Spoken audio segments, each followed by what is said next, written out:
wanti hundi hin darba. Firootanana wanti hundi hin darba. Dargaggeessaa wanti hundinuu hin hafu. Wanti hin darbine Kiristoos wajjin jiraachuu. You have to hear this to believe. The International Criminal Court in The Hague is contemplating issuing arrest warrants against senior Israeli government and military officials as war crimes. Dr. Abiy Ahmed muudama haaraa kennan ministeerri raayyaa ittisa biyyaa nama dhabee namoonni hedduun itti jijjiiramaa turaniiru. Obbo Lammaa Magarsaas ergaa achirratti muudamanii booda kaafamaniiru. Amma immoo dubartiin irra deebiidhaan muudamteetti eenyu kan muudame simbiraan geenya. Kun waan eegamuu hin turre isumayyuu Oromiyaa keessatti abbaan yakka akkanaa mucaa kan kooti jedhee guddisaa ture irratti raawwachuun hammam gara jabinni keenya akka dabalee agarsiisa. Harargeetti abbaan mucaasaa haala ciggaa isaadhaan ajjeesee manni murtiis murtiin eegamnetti murteesseera. Hawaasni hoo maal jedhanii bal'ina isaas isin biraan geenya. Himannaan Afrikaan kibbaa Israa'el irratti bantee mirkanaa'uu fida. Aangawoonni Israa'el haa to'ataman jedhameera. Ameerikaan lolteetti muummichi ministeeraa Israa'el qabamanii mana murtii addunyaatti haa dhiyaatan jedhamee ajajameera. Ameerikaan utuu lubbuun jiru kun hin ta'u jechaa jirti. Kanallee odeeffannoo bal'aa isin biraan geenya. Nagaa fi araarri Kiristoos bakka jirtanitti hunduma keessaniif haa baay'atu. Akkam jirtu daawwattoota Kiristiyaan Miidiyaa. Qophii yeroo kanaaf isiniif qindeeffannee isin biraan ga'uuf qabannee dhiyaanneerraa nu waliin tura. Baay'ooliin keessan qophiin keessan dafee nu dhaqqabaa hin jiru jedhaa jirtu. Kunis rakkoon isaa subscribe hin godhanne ta'a yookaan ammoo subscribe godhattanii mallattoo beelii sana banaa hin goone yookaan ol kan jetturra hin godhanne ta'a. Kanaaf warri maatii keenyatti dabalamuu barbaadan subscribe godhadhaa, achis mallattoo beelii sana tuquudhaan ol kan jetturra kaawwadhaa. Ergaawwan keenya like godhaa, yaada keessan ammoo comment irratti nuuf qoodaa jechaa share gochuudhaanis guddina chaanaalii keenya keessatti ga'ee keessan ba'a. Kallattiidhaan gara qophii keenyaatti wal wajjin haa dabarru.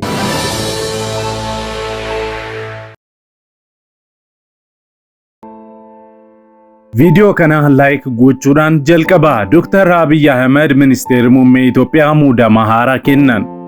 Aadde Aishaa Mohaammed irra deebiin ministeera raayyaa ittisa biyyaa Itoophiyaa ta'uudhaan muudaman. Yeroo ministeerri muummee Itoophiyaa Dr. Abiy Ahmed gara aangootti dhufan, Aadde Aishaan ministeera raayyaa ittisaa ta'uun muudamanii ji'oota muraasaaf tajaajilanii ture. Biiroon muummee ministeeraa Itoophiyaa ibsaa kaleessaa baaseen Aadde Aishaa Mohaammed bakka ministeera raayyaa ittisa biyyaa ta'uun kan tajaajilaa turan Dr. Abrahaam Balaay akka bakka bu'an ifa godheera.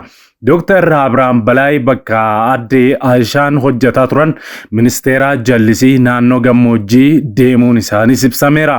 Aadde Aishaan dubartii jalqabaa ministeera raayyaa ittisaa Itoophiyaa ta'uudhaan akka lakkoofsa Itoophiyaatti bara 2011tti yeroo muudaman ji'a 6 qofaa tajaajilan turan.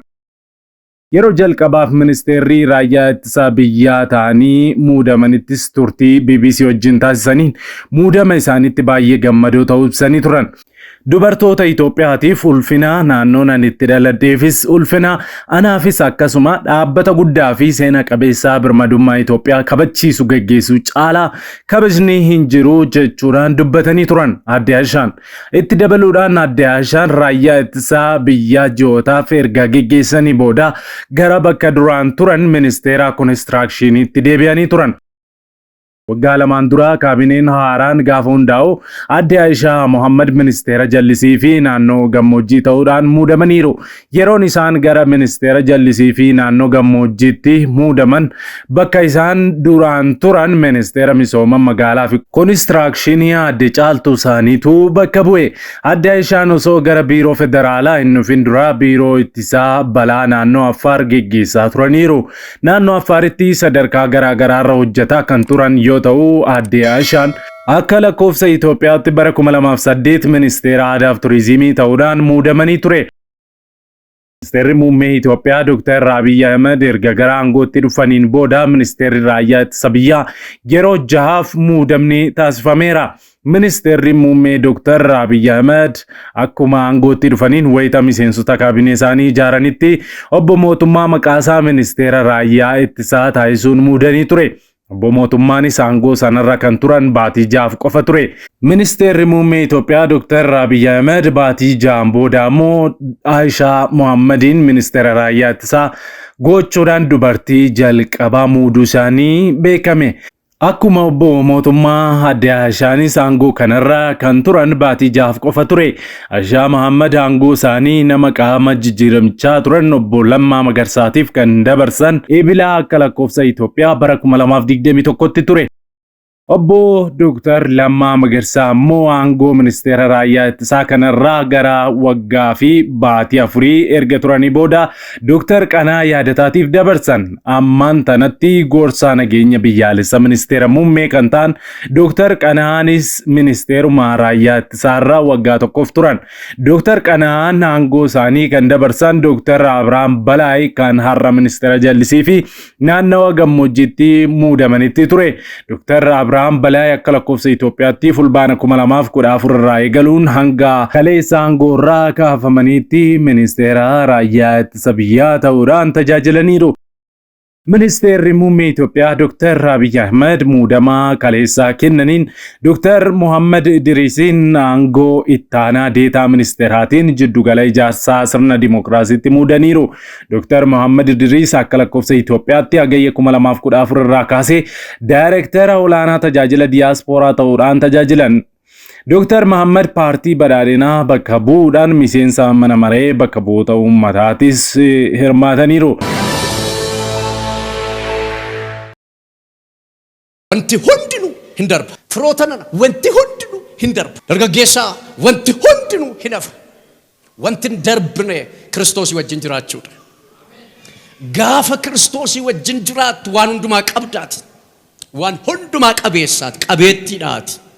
Namoonni baay'een gara gooftaa kana dhufanii yeroo muraasa ilaalanii isa booddee isanii deebi'u. Gara biyya lafaatti sokku. Yoo keessa turan akka waan jijjiiramne godhanii ilaalu. Kiristoos keessa jiraachuun keenya nuuf ulfina guddaadha. Ilma Waaqayyoo Kiristoos keessa jiraachuun nuuf badhaadhummaa guddaadha. Sababni isaa wanti hundinuu isaa wajjin tola nuuf kenname waan ta'eef. Kanaaf yeroo kamiini yaada garaa keenya haareffannee Waaqayyotti gaafa deebinu isaa wajjiniin gaafa jiraannu wanta jirru keessa gaafa baanu nuyi haaraa taanee jiraanna. Sababni isaa nuyi ijoollee Waaqayyooti, mucaa Waaqayyooti, sanyii Kiristoos. Odeessa ittaanutti yeroo darbinu daawwattoota keenya kun waan eegamuu hin turre isumayyuu Oromiyaa keessatti abbaan yakka akkanaa mucaa kan kooti jedhee guddisaa ture irratti raawwachuun hammam gara jabinni keenya akka dabalee agarsiisa. Harargeetti abbaan mucaasaa haala cigaa'esaatiin ajjeesee manni murtii hin eegamne itti murteessee jira. Haa ta'u malee hawaasni naannichaa murtii irratti yaada qaban ni dubbatu. Himatamaan yakka ajjeechaa cimaa raawwate Nuraddiin Abdii Ibrahim jedhama. Godina Harargee Bahaatti jiraataa aanaa Qarsaati. Akka lakkoofsa Itoophiyaatti bitootessa 21 2016tti guyyaa keessaa naannoo sa'aatii 10 yommuu ta'u ilma isaa waggaa 7 kan ta'e Huzeefaa Nuraddiin iddoo inni hiriyoota isaa wajjin taphatu sossobee ofitti waama. Kottuu ooyiruu deemnee barcaa yookaan jimaa finnaa kan jedhu mala himatamaan kun daa'ima isaa ofitti waamuun fayyadameedha. Kana booda abbaa fi daa'imni gara ooyiruu jimaa waliin qajeelan. Taateen ooyiruu keessatti uumames kan daa'imni waggaa 7 kun gonkumaa hin eegne ture. Daa'imni abbaa kiyya jedheeti kan isa beeku namiidha jedhee si yaadu ture. Kanaaf amanee wajjin deeme. Bakka namni hin argine ooyiruu jimaa geessee haala sukkanneessaadhaan ajjeese jiran. Abbaa seeraa mana murtii olaanaa godina Harargee Bahaa kan ta'an Ayyub Haji ooyiruu erga geessee booda maancaadhaan hidda mormaa dhahee ajjeese. Erga ajjeesee boodallee boollaa kompoozittii itti qopheessuuf qotetti darbe kosii irratti gatee akka dhoksuu fi awwaaluu godhee biraa bade jedhan abbaan seeraa kun. Yakkoonni akkanaa maatii gidduutti abbaa warraa fi haadha warraa akkasumas abbaa fi ilma gidduutti qabatamaan baay'achaa jira jedhu abbaan seeraa kun. haa ta'u malee himatamaan kun hordoffii qaamolee nageenyaa taasisaniin to'annoo jala ooluun mana murtiitti akka dhiyaatu taasifameera. Seera yakkaa bara 1996 bahe keewwataa 539 muraa keewwata 1A cabsuunis yakka ajjechaa cimaa raawwachuun himatame. Himatamaan Nuraddiin Abdii himata ajjechaa nama cimaa irratti dhiyaate hambifannaa tokko malee guutummaan guututti amanuusaa galmeen himatasaa ni hima. Daa'imni kun miidhaa irratti qaqqabeen lubbuun akka darbes ragaan mana yaalaa ni mul'isa. Himatamaan kun ajjechaa kana raawwachuuf sababa kan ta'e haati warraasaa daa'imni kun kan kee miti jechuu ishee akka ta'e mana murtiitti himee jira.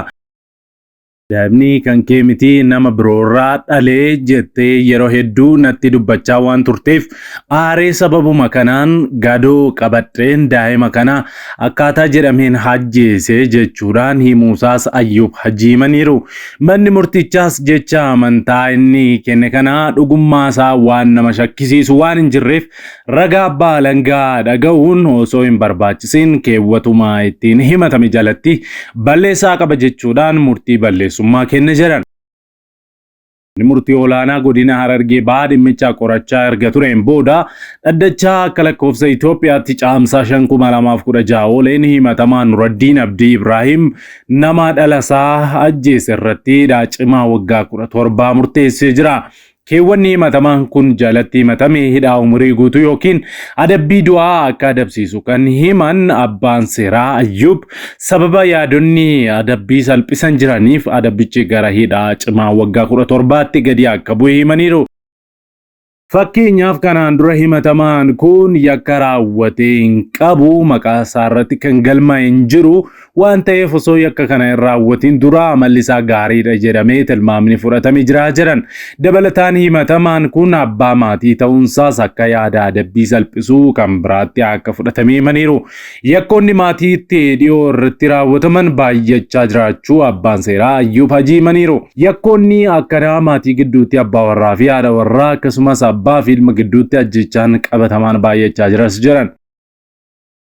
Keenyaaf abbaan warraa dhaddacha irratti haadha warraa waraanee ajjeeseera.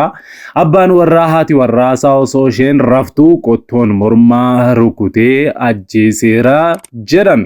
Abbaa fi ilmi wal ajjeesuun ilmi abbaa ajjeesuun abbaanis ilma ajjeesuun haaluma saniin kan mul'atudhas jedhaniiru. Haa ta'u malee sababni baay'achuu yakkoota kunneenii maali kan jedhu qorannoo mataasaa yookaan xiinxala kan barbaadu akka ta'es himaniiru. Waaqayyo yakka akka kanaa nu haa baraaru. Himannaan Afrikaa kibbaa Israa'el irratti bantee mirkanaa'uu fi aangawoonni Israa'el haa qabaman jedhamee Ameerikaan lolte. Muummichi ministeeraa Israa'el qabamanii mana murtii addunyaatti akka dhiyaatan ajajameera. Ameerikaan utuu lubbuun jiru kun hin ta'u jetteetti. Abbaan alangaa mana murtii idil addunyaa ICC yakka waraanaa raawwatan jechuudhaan ministeera muummee Israa'el Beniyaam Naataaniyaahu akka to'annaa jala oolfamaniif ajaja dabarse. Dabalataan manni murtichaa hoogganaan Hamaas Gaazaa keessa jiru Yahyaa Sinwaar yakka waraanaa raawwateera jechuudhaan akka to'annoo jala oolfamaniif ajaja dabarseera. Karim Khan hooggantoonni lamaan onkoloolessa 7 bara 2023 irraa jalqabuun yakka waraanaa fi yakka namoomaa raawwatameef itti gaafatamummaa qabaachuu isaaniif ragaa gahaan jira jedhan. Naataaniyaahun Gaazaa keessatti beela akka meeshaa waraanaatti fayyadamaniiru ajjechaa jabaa fi suukkanneessaas raawwataniirus jedheera.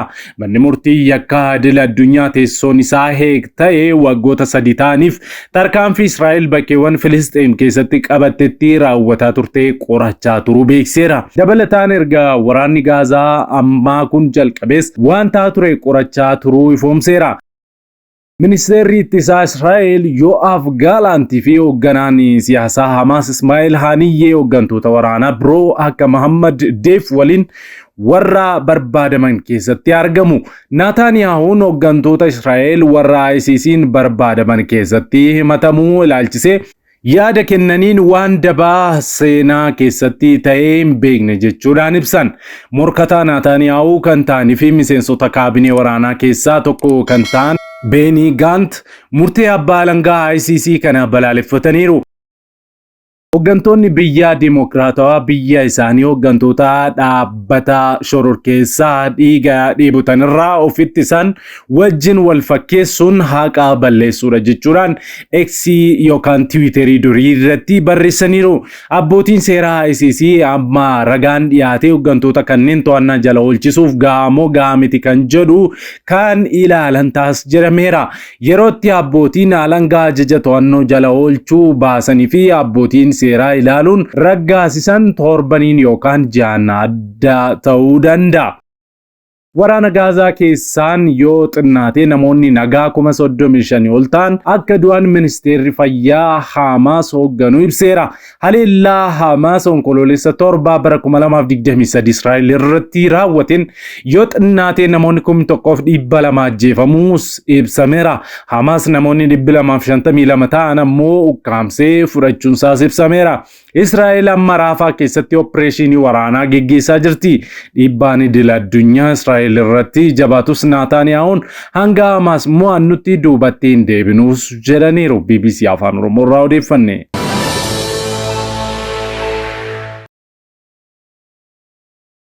Waggoota dheeraadhaaf kiristaanonni miidiyaalee ittiin sagalee isaanii ibsatan dhabuun rakkataa turaniiru. Bari'uun waan hin oolleef maarree kunoo Kiristiyaan miidiyaa sagalee nuuf ta'aa jira. Kanaaf miidiyaa haqaa odeeffannoo dhugaadhaaf wayitaawaa YouTube Kiristaan Miidiyaa subscribe, like, share godha. warra sagalee dhabaniif sagalee ni taana. Yesuus fayyisaadha. Egaan daawwattoota Kiristiyaan miidiyaa qophiin yeroo kanaaf siniif qindeeffannee kanneen hanga ammaatti daawwattanidha. Yeroo jalqabaaf yookaan qophii keenya walakkaatti gara chaanaalii keenyaatti kan dabalamtan subscribe gochuudhaan mallattoo beelii sana fuulduratti sinii ba'u ala tokko gadi tuquun ol kan jettu irra kaawwachuu akkasumas like share gochuun saanduqa yaadaa keessatti immoo yaada keessan nu kaa'uu hin dagatina. Dabalataan karaa fuula weebsaayitii keenyaa www.christiannewsethiopia.com odeeffannoowwan kiristiyaanummaa afaan beektan afaan Oromoo argachuu hin dagatina isinin jenna. Liinkii isaa koomentii jalqabaarra isinii keenya. Sa'aatii muraasaa booddee odeeffannoo haaraaf gara biraatiin amma deebinee ol arginutti turtii gaarii isiniif haa ta'u. Nagaan tura.